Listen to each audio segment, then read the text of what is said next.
मेरे curious explorers and welcome to Magnet Brains where knowledge flows and idea grows. मैं हूं आपकी science educator और आज के लेक्चर में स्टूडेंट्स हम क्लास 7 साइंस का जो हमारा लास्ट चैप्टर है चैप्टर 12 अर्थ मून एंड सन, उसका एक नया टॉपिक पढ़ेंगे जो कि है रिवोल्यूशन ऑफ अर्थ। इसके पहले के लेक्चर में मैं ऑलरेडी आपको रोटेशन ऑफ अर्थ पढ़ा चुकी हूं और अगर आपको वो लेक्चर देखना है तो वो आपको उसका लिंक जो है डिस्क्रिप्शन बॉक्स में मिल जाएगा या फिर आप उसको ऊपर आई बटन पे टैप करके भी देख सकते हैं। आइए हम रिवोल्यूशन ऑफ अर्थ के बारे में पढ़ते हैं। तो while rotating on its own axis, the earth also revolves around the sun. As we learnt in grade 6, this movement is different from rotation.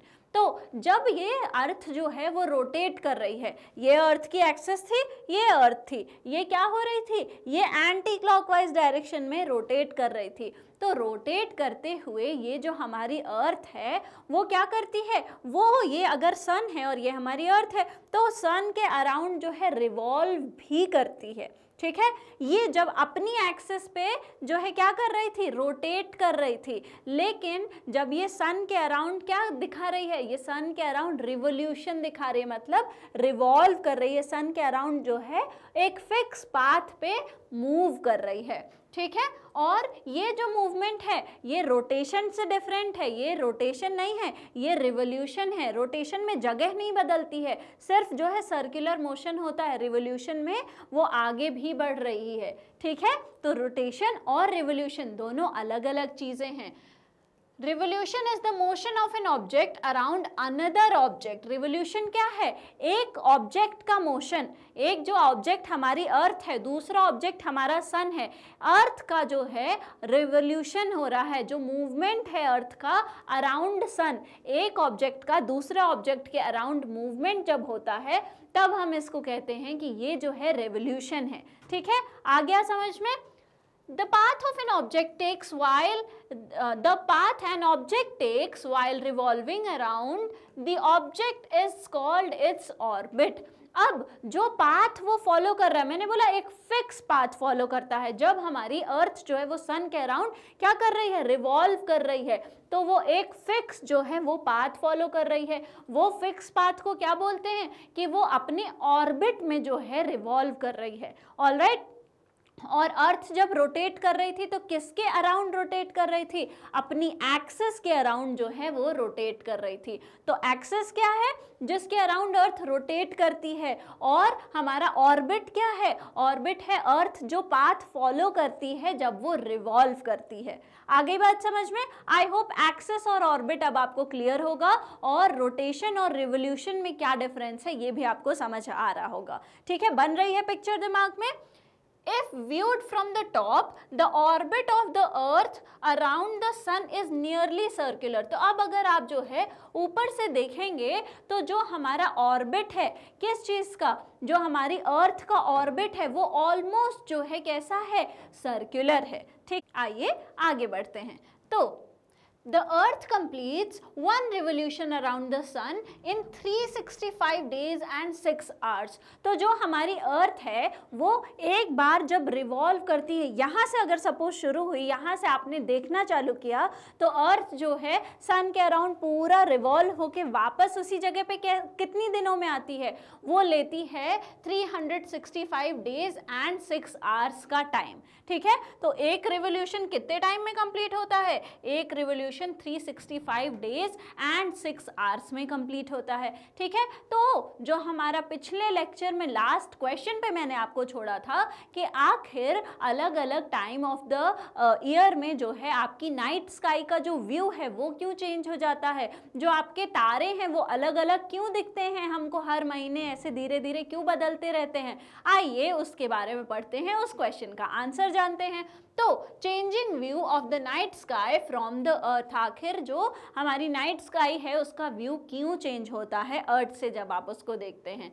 Every evening the sun sets in the westward direction and the night sky becomes visible. Her evening में क्या होता है, सन जो है वो waste में जो है सेट होता है, सूरज वेस्ट में डूब जाता है और हमारी जो नाइट स्काई है फिर जो है रात जो है वो हो जाती है और रात की जो स्काई है वो विजिबल हो जाती है, वो हमको दिखने लगती है। We know that this occurs due to earth's rotation. ठीक है। तो दिन और रात आखिर क्यों हो रहे हैं? अर्थ की रोटेशन की वजह से, रिवॉल्यूशन की वजह से नहीं। दिन और रात जो है वो अर्थ की रोटेशन की वजह से हो रहे हैं। आ गई बात समझ में? अगर आपसे क्वेश्चन पूछा जाएगा कि डे और नाइट टाइम आखिर क्यों जो है आते हैं, क्यों चेंज होते हुए दिखते हैं, आखिर सन जो है वो राइज और सेट होता हुआ क्यों दिखता है? अर्थ की रोटेशन की वजह से। इन दोनों क्वेश्चंस का आंसर है ड्यू टू अर्थ्स रोटेशन। ठीक है, तो ये क्यों हो रहा है? क्योंकि अर्थ जो है वो रोटेट कर रही है। As earth also revolves around the sun continuously, the star seen in the night sky after sunset gradually change over a year as we look in different directions। तो क्योंकि अब हमको पता है कि अर्थ जो है वो रिवॉल्व भी करती है, तो अगर अर्थ जो है वो रिवॉल्व भी कर रही है तो क्या हो रहा है? अर्थ के रिवोल्यूशन की वजह से, जैसे आप इमेजिन करिए ये सन है, ये हमारी अर्थ है, और जो स्टार्स हैं वो चारों तरफ है, हर जगह स्टार्स हैं। तो जब हमारी अर्थ जो है वो रिवॉल्व करेगी तो अब हमारी व्यू में जो है अलग जगह के स्टार्स आएंगे, फिर जब रिवॉल्व करेगी तो हमारे व्यू में अलग जगह के स्टार्स आएंगे। जैसे इस पिक्चर में आप देखेंगे तो ये जो रात वाला पार्ट है, जब वो सितंबर में था तो उसको अलग जगह के स्टार्स दिख रहे थे, दिसंबर में अलग, मार्च में अलग और जून में अलग जगह के। तो अलग अलग पार्ट ऑफ जो स्पेस है वो हमको अलग अलग मंथ्स में दिखता है। इसकी वजह से जो है हमारा जो स्टार्स देखने का वो है, जो हमारे स्टार्स जो हमको नाइट स्काई में विजिबल होते हैं वो अलग अलग ड्यूरेशन में अलग अलग स्टार्स जो हैं वो हमको दिखते हैं। आ गई बात समझ में? तो द स्टार्स जो है जो नाइट स्काई में सनसेट के बाद दिखते हैं क्योंकि वो अलग अलग जो है पार्ट ऑफ हमको स्पेस दिखता है अलग अलग मंथ्स में। जैसे जैसे अर्थ रिवॉल्व होती रहती है अराउंड द सन, तो हमारा जो नाइट स्काई है वो भी बदलता रहता है। ठीक है, जैसे इस केस में इस तरफ का एरिया दिख रहा है, लेकिन अगर यहाँ पर देखें तो आपको ये वाले स्टार्स दिख रहे हैं। इस हिसाब से स्पेस में जो है अर्थ का जो व्यू है वो भी, अर्थ से जो हम व्यू देख रहे हैं वो भी बदलता रहता है नाइट स्काई का, इसलिए हमको अलग अलग स्टार्स अलग अलग टाइम पे देखने को मिलते हैं। ठीक है, you can also notice this change by looking at the pattern of the stars at a fix time of the night on days separated by a month. तो आप क्या कर सकते हैं, ये जो चेंजेस हैं इनको कैसे नोटिस कर सकते हैं? आप जो है पैटर्न देखिए स्टार्स का, कब? एक फिक्स टाइम पे नाइट के, एक दिन आप कर लीजिए। जैसे अगर आज के दिन मैंने स्काई देखी, वहाँ का पैटर्न नोटिस किया, तो अगले महीने इसी दिन जो है मैं उस स्काई का पैटर्न जो है नोटिस करूँगी, तो मुझे जो है डिफरेंस देखने को मिलेगा, क्योंकि वहाँ पे हमको नेक्स्ट मंथ जो है हमारी अर्थ थोड़ी और रिवॉल्व होकर आगे बढ़ गई है, तो हमारी जो नाइट स्काई है वो क्या हो गई है? वो भी चेंज हो गई है। ठीक है, आइए आगे बढ़ते हैं। तो फैसिनेटिंग फैक्ट्स में क्या है? The Bhil and Pawar are indigenous communities from the Tapi valley in the western India. तो भील और पवार जो होते हैं वो अलग अलग कम्युनिटीज़ होते हैं, हमारे तापी वैली में पाए जाते हैं वेस्टर्न इंडिया में। ठीक है, ये मोस्टली जो है जो भील्स होते हैं वो ऑल ओवर सेंट्रल इंडिया पाए जाते हैं, जो हमारे पवार होते हैं वो मोस्टली महाराष्ट्र साइड में पाए जाते हैं। ये लोगों की जो इम्पॉर्टेंट खास बात है वो ये है कि इन्होंने जो हमारे नेचुरल मूवमेंट्स है किसके, स्टार्स के, सन के, जो सीजन्स वगैरह चेंज हो रहे हैं, इन सारी चीज़ों को ही अपना टाइम मेजर करने का, अपना जो है सीज़न के चेंज को मेजर करने का, सारी चीज़ों का जो मेजरमेंट है वो इसी से अभी तक रखा हुआ है। ठीक है, तो who use the appearance of certain patterns of the stars in the sky as markers for the arrival of monsoon rain। तो इन लोगों ने क्या किया है, इन लोगों ने जो है अलग अलग जो पैटर्न्स होते हैं स्टार्स के स्काई में, उसको ये लोग ऑब्जर्व करते हैं और उनको पता चलता है कि अच्छा ठीक है अब ऐसा पैटर्न आ रहा है तो जो है मॉनसून आने वाला होगा, या फिर मॉनसून जो है इतने दिनों बाद आने वाला है। तो जो अलग अलग पैटर्न्स हैं स्काई में उसको ये लोग यूज़ करते हैं और उसको यूज़ करके ये लोग जो है मेजरमेंट करते हैं टाइम का, मॉनसून का, अलग अलग वेदर का, इन सारी चीज़ों के पैटर्न्स को ये लोग जो है यूज़ करके अपनी जो है लाइफस्टाइल को उस हिसाब से शिफ्ट करते हैं कि अच्छा अगर बारिश आने वाली है तो या फिर क्रॉप्स वगैरह जो हैं उसको कैसे हमको मैनेज करना है, कब जो है हमको अपनी क्रॉप्स को लगाना है सो दैट बारिश उसको प्रॉपर मिल पाए, ये सारी चीज़ें जो हैं ये लोग मैनेज करते हैं किससे, अलग अलग पैटर्न्स जो हैं स्टार्स के उससे। ठीक है, आइए आगे बढ़ते हैं। तो सीजन्स आखिर कैसे चेंज होते हैं? पहली चीज़ तो हमने देख ली कि जो स्काई है उसमें क्या है, नाइट स्काई जो है वो चेंजेस क्यों आ रहे हैं, स्टार्स की वजह से, रोटेशन की, रिवोल्यूशन की वजह से स्टार्स अलग अलग दिख रहे हैं तो चेंजेस आ रहे हैं। आखिर कभी गर्मी, कभी सर्दी, कभी स्प्रिंग सीजन, ये सारे सीजन्स जो हैं वो क्यों चेंज होते हैं, आइए हम जानते हैं। I have notice that we go through a cycle of seasons every year, is it related to revolution of the earth around the sun in some way? तो हमने नोटिस किया है कि हर साल जो है सर्दी, गर्मी, ठंडी, बरसात सब आती है, तो आखिर ये जो चेंजेस आ रहे हैं सीजन के, क्या ये भी रिलेटेड है किसी तरीके से revolution of earth around the sun के? Next, I have also noticed that days are longer in summer than in winter. और दूसरी ऑब्जर्वेशन क्या है, आपने देखा होगा कि समर में दिन बड़े होते हैं, whereas अगर विंटर्स की बात करें तो शाम के 5:30 बजे ही जो है बिल्कुल ऐसा लगता है कि दिन ढल गया और रात होने वाली है। लेकिन समर्स में जब आपके समर वेकेशंस होते हैं तो उस टाइम पे जो है 7 o'clock तक भी जो है दिन बना रहता है। तो समर्स में दिन लंबे होते हैं कंपैरेटिवली हमारे किसके, विंटर्स के, उस टाइम पे दिन जो है छोटे होते हैं। ये सब चीजें क्यों होती हैं, आइए जानते हैं।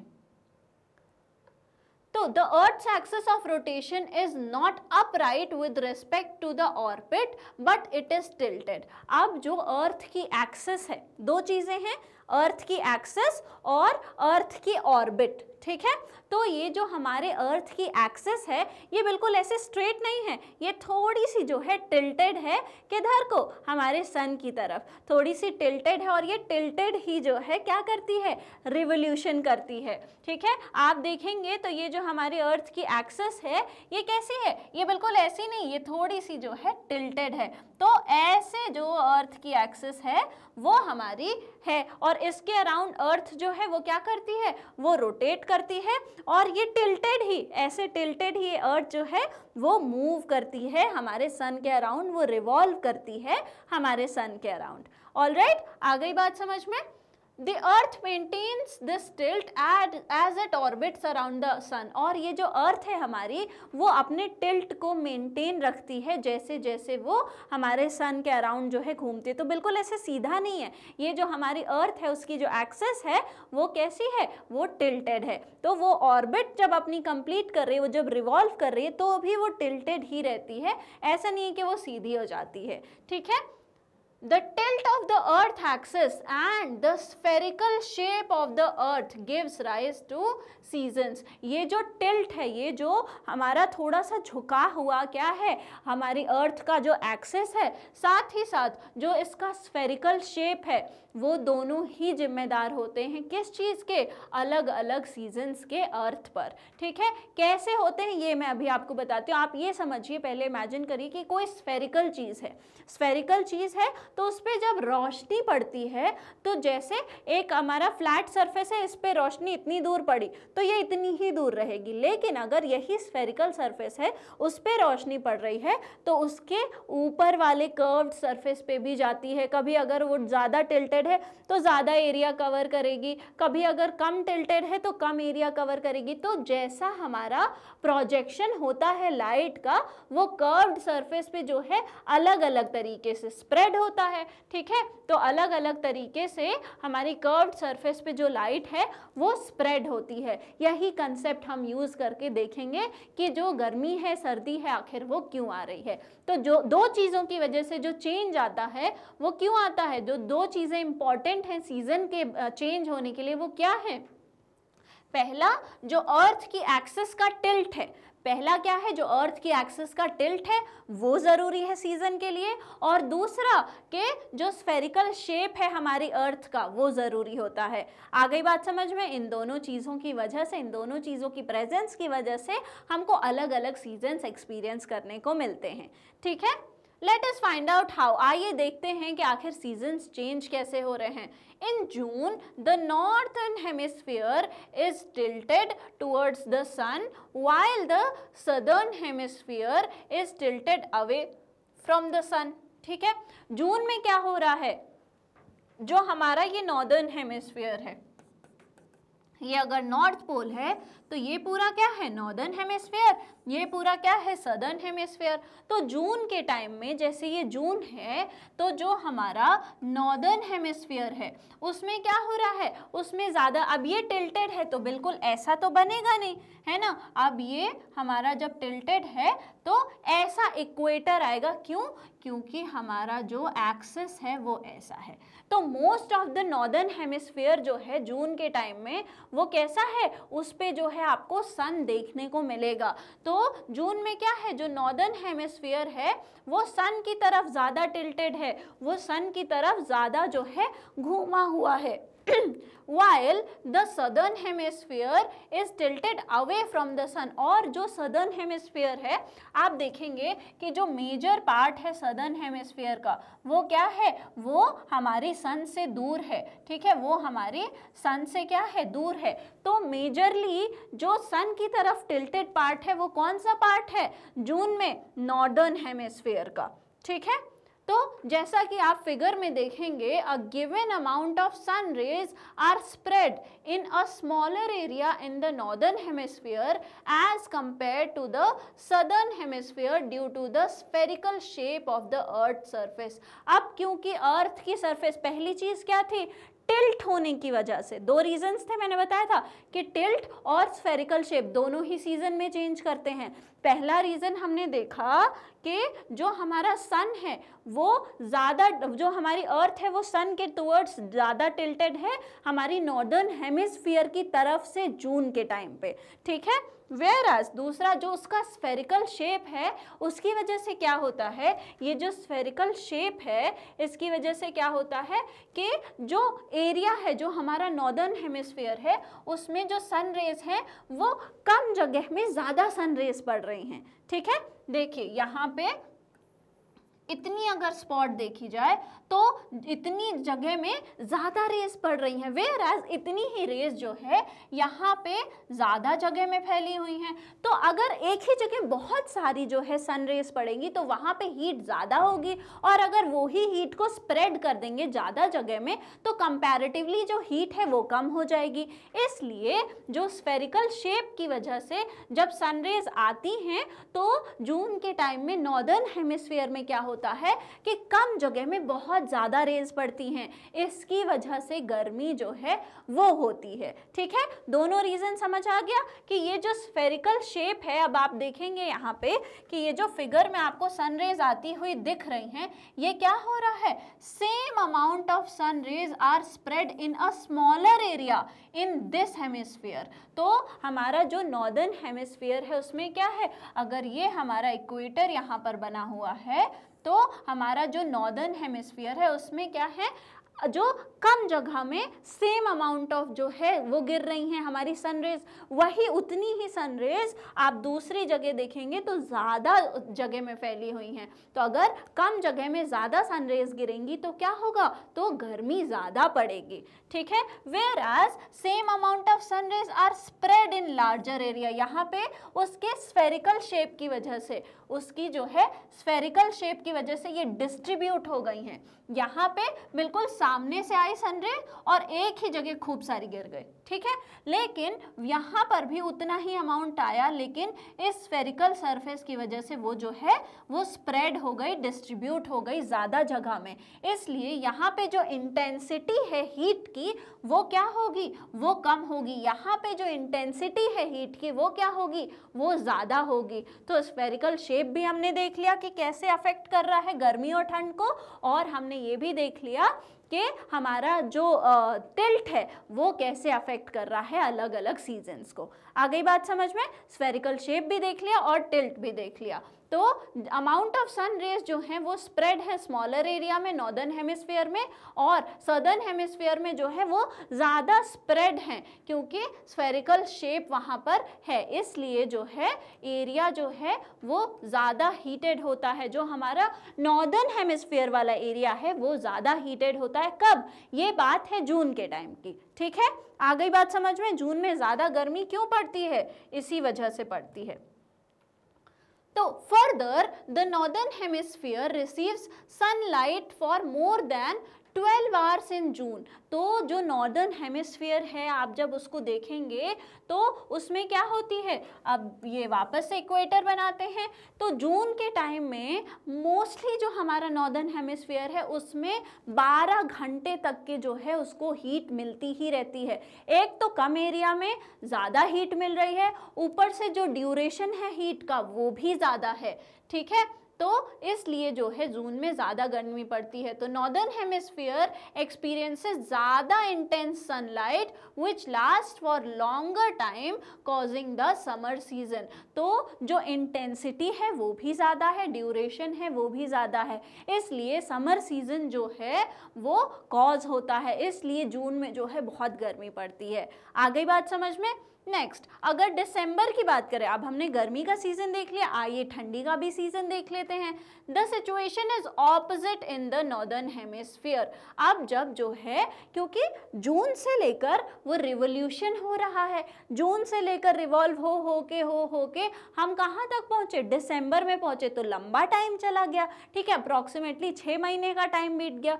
तो क्या हो रहा है, तो जो सिचुएशन है नॉर्दर्न हेमिस्फीयर में जहाँ अभी गर्मी पड़ रही थी वहाँ पे जो है सिचुएशन ऑपोजिट हो गई, and it experiences winter season with the sunlight for shorter time. और क्योंकि हमको जो है वहाँ पे क्या होने लगता है, नॉर्दर्न में समर सनलाइट जो है उसका ड्यूरेशन कम हो जाता है, कम टाइम के लिए सनलाइट मिलती है, इसलिए जो है वहाँ पे विंटर देखने को मिलता है। आइए समझते हैं दिसंबर में क्या हो रहा है। Places in this hemisphere are in darkness for more than 12 hours। जो places हैं इस हेमिस्फीयर में, इसका इक्वेटर क्या है, अब ये 6 महीने बाद जो है घूम चुकी है, पहले ऐसे थी, आप देखिए सन इस हिस्से में पड़ रही थी, अब दिसंबर में सन इस हिस्से में पड़ रही है, यहाँ पे आप देख सकते हैं। तो जो प्लेसेस है हमारे, ये नॉर्दर्न हेमिस्फीयर है, तो इसमें जो मेजरली जो प्लेस है वो क्या है, वो डार्कनेस में है मोर देन 12 आवर्स के लिए, ठीक है। और अगर आप बात करें किस चीज़ की, यहाँ पे जो विंटर सीजन हो रहा था जिसमें जो है हमको कम एक्सपोजर मिल रहा था सन का, आइए वो भी समझ लेते हैं कि same amount of sun rays are spread in a larger area in this hemisphere. तो अब जो हमारा नॉर्दर्न हेमिस्फीयर है, यहाँ पे ये कर्व की वजह से वापस से वही बात आ गई, ये जो कर्व है, जो स्फेरिकल शेप है, इसकी वजह से जो हमारा दिसंबर के टाइम में इसके ऊपर सनरेज पड़ रही हैं, नॉर्दर्न हेमिस्फीयर की बात कर रही हूँ, नॉर्दर्न हेमिस्फीयर में ज़्यादा एरिया में जो एक फिक्स अमाउंट ऑफ अगर सनलाइट देखें तो वो ज़्यादा एरिया में फैली हुई है, इसलिए हीट की इंटेंसिटी जो है वो कम है, ठीक है, हेंस लेस इंटेंस। जो हीट की इंटेंसिटी है वो क्या है, वो कम है। तो अगर एक फिक्स अमाउंट ऑफ लाइट आप देखें, सनलाइट जो है वो ज़्यादा एरिया में फैली हुई है, तो कम वहाँ पे हीट पता चलेगी। अगर वो ही लाइट जो एक ही जगह फोकस कर दी जाए तो हमको गर्मी जो है ज़्यादा महसूस होगी। इसलिए जब अर्थ की जो है वो थोड़ा क्या हो गई, 6 महीने बाद रिवॉल्व हो गई, तो उसका जो फेस है वो भी चेंज हो गया। अब इस वाले जो फेस है उस पर हमारा सनलाइट आने लगा, तो वो सनलाइट जब उस पर पड़ रही थी तो वो ज़्यादा एरिया में स्प्रेड थी, और यहाँ पे जो है सनलाइट मिल भी कम टाइम के लिए रही है, इसलिए विंटर्स जो हैं वो दिसंबर के टाइम पे आते हैं, ठीक है। दोनों रीज़न क्लियर हो गए कि एक तो ड्यूरेशन कम है सनलाइट का, और जितनी देर मिल भी रही है सनलाइट वो क्या है, वो ज़्यादा देर तक क्या है, स्प्रेड है, ज़्यादा दूर तक स्प्रेड है, इसलिए इंटेंसिटी कम है। तो इंटेंसिटी की कम होने की वजह से, ड्यूरेशन के कम होने की वजह से जो है हमको दिसंबर के टाइम पे क्या मिलता है, दिसंबर के टाइम पे विंटर्स मिलते हैं, ठीक है। The season and the length of the day time are reversed in southern hemisphere as compare to the northern hemisphere. तो जो सीजन होते हैं हमारे सदर्न हेमिस्फीयर में वो कैसे होते हैं, वो रिवर्स हो जाते हैं हमारे नॉर्दर्न हेमिस्फीयर के कंपैरिजन पे। तो अगर आप कंपेयर करेंगे, जैसे यहाँ पे आप देखें तो जब ऊपर के हिस्से का हमने देख लिया तो ऊपर के हिस्से में जो चेंजेस आ रहे हैं वो जब आप बात करेंगे सदर्न हेमिस्फीयर में तो एग्जैक्टली ऑपोजिट हो जाएंगे। वहाँ पे जून में जो है आपको ठंड देखने को मिलेगी और आपको दिसंबर में जो है गर्मी देखने को मिलेगी, ठीक है। There it is winter in June and summer in the December. तो आप वहाँ पे देखेंगे कि विंटर जो है वो कहाँ कब पड़ती है, जून में पड़ती है, और हमारी जो समर है वो कब पड़ती है, वो दिसंबर में पड़ती है। आप इन पिक्चर्स में ये देख सकते हैं कि जैसे आपकी इंटेंसिटी वाली बात आएगी तो वो ज़्यादा स्प्रेड आउट है।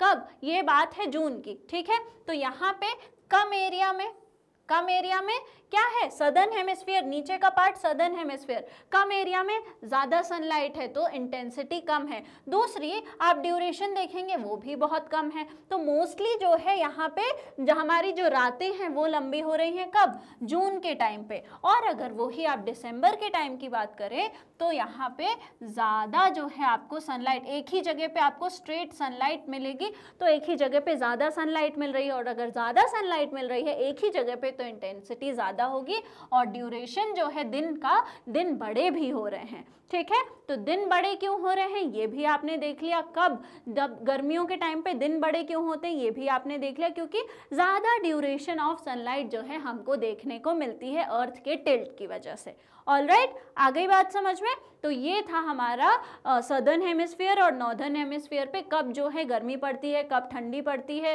दिन क्यों बड़े हो रहे हैं, दिन क्यों छोटे हो रहे हैं, ये सारी चीज़ें हमने देख ली। आइए अब डाइव डीपर में जाके कुछ अपने कंसेप्ट्स को, जो मिसकंसेप्शंस हैं, उनको ठीक करते हैं।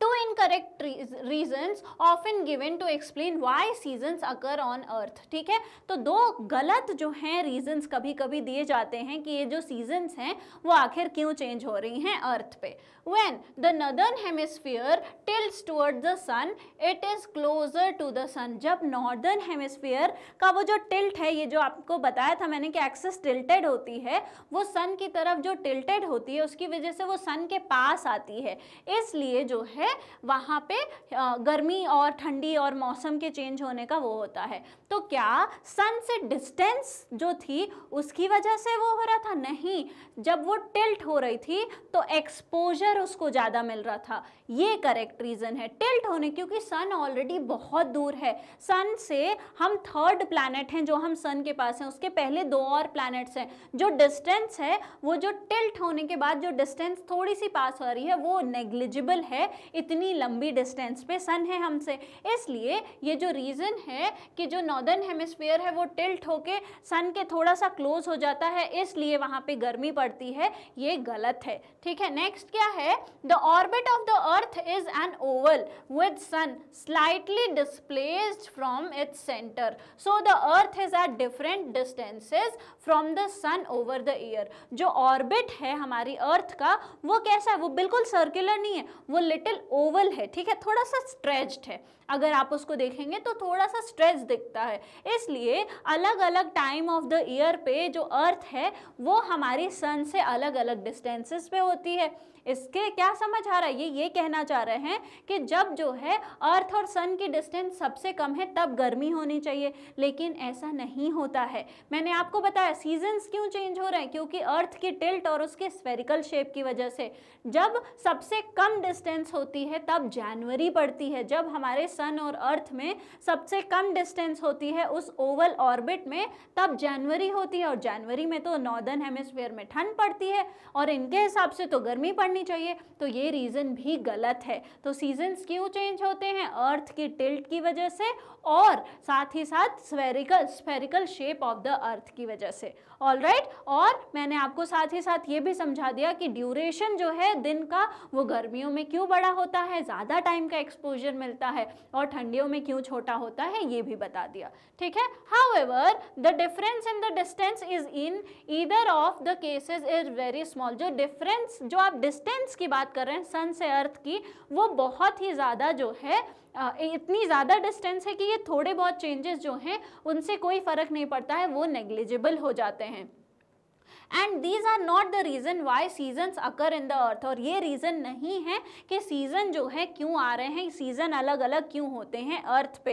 इन fact earth is closest to the sun in January, और जो अर्थ है हमारा वो जनवरी में सबसे ज़्यादा पास होता है हमारे सन के, ठीक है। आगे बात समझ में, आइए आगे बढ़ते हैं।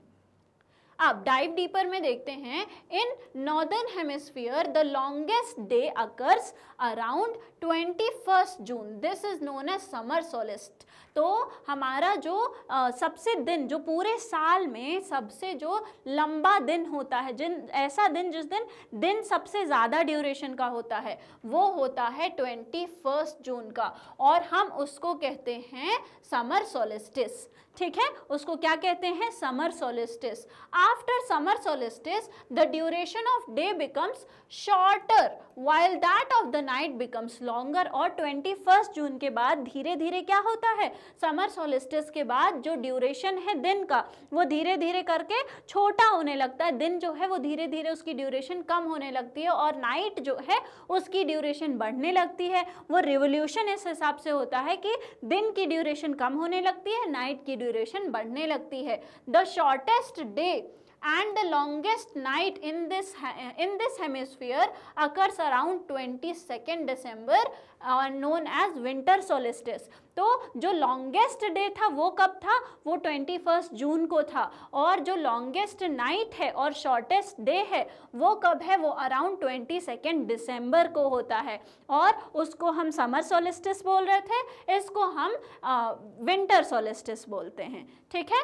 अराउंड 21 मार्च एंड 23 सितंबर, 21 मार्च और 23 सितंबर के आसपास जो है, जो दिन और रात का टाइम होता है वो अप्रॉक्सीमेटली 12 आवर्स का हो जाता है, ठीक है। जैसे 21 जून से जो है धीरे धीरे दिन कम होने लगा, रात की ड्यूरेशन बढ़ने लगी, तो अप्रॉक्सीमेटली जब वो 23 सितंबर तक पहुंचेगा तो दिन और रात एक बराबर हो जाएंगे 12-12 घंटे के। और एक और डेट है 21 मार्च, उस दिन भी जो है दिन और रात अप्रॉक्सीमेटली 12-12 घंटे के हो जाते हैं, और हम इनको क्या कहते हैं, हम इनको ऑटम इक्विनॉक्स और हम इसको स्प्रिंग इक्विनॉक्स कहते हैं, ठीक है। ये सारी चीज़ें नॉर्दर्न हेमिस्फीयर के बारे में हो रही हैं। तो जब स्प्रिंग के टाइम है, मतलब वो मार्च वाली जो ड्यूरेशन है उसको हम स्प्रिंग इक्विनॉक्स कहेंगे, और जो हमारी विंटर, जो हमारी 23 सितंबर जो ऑटम वाला टाइम है उसको हम ऑटम इक्विनॉक्स कहेंगे,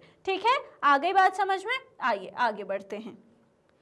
अब एक फैसिनेटिंग फैक्ट देख लेते हैं। At the north pole the sun rises in the east direction on the equinox day 21 March. North pole पे सन जो है वो 21 मार्च को जो है राइज होता है, किधर, ईस्ट डायरेक्शन में, और उसके बाद अगले 6 मंथ्स तक वहाँ पे दिन ही बना रहता है, सनसेट नहीं होता है वहाँ पे, क्योंकि वो टिल्टेड है, ठीक है, क्योंकि हमारी अर्थ जो है वो टिल्टेड है, तो ये जो ऊपर वाला एरिया है इस पे सन का एक्सपोजर 6 महीने तक लगातार जो है बना ही रहता है, वहाँ पे सनसेट जो है नहीं होता है, ठीक है। And remains continuously in the sky for 6 months.